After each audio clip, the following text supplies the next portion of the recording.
But just as it reached a high point, the civil rights movement seemed to split into warring factions.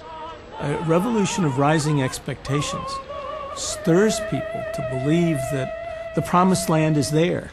It was when change was coming, when there was a sense of possibility, that everything broke loose and went wild. You're better than the white man. You are better than the white man. And that's not saying anything. Despite the gains of recent years, it seemed to many blacks that the pace of change was too slow, that Martin Luther King was too accommodating. These blacks began to adopt the separatist rhetoric of the charismatic Malcolm X. I used to hear Malcolm say, if a man slaps me in the face, I'm not turning my cheek. If I slap him back, he won't slap me again. That made a lot of sense. Malcolm at that time said clearly, all right, what we need is power.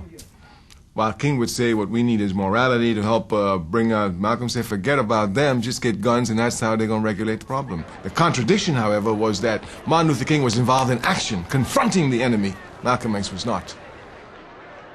So what you had to do was take the confrontation of King and match it as best you can with the philosophy of Malcolm X, which is precisely what we did.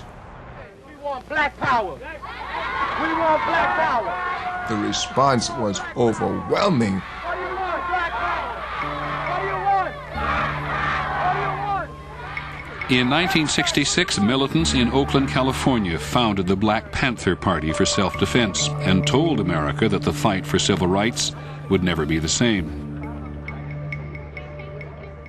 If you come down here jumping on us and beating us up like you were beating up the peaceful protesters with your dogs, your cattle prods, and are shooting them and are murdering these peaceful protesters, we're not going to take it. When you start shooting, we're shooting back.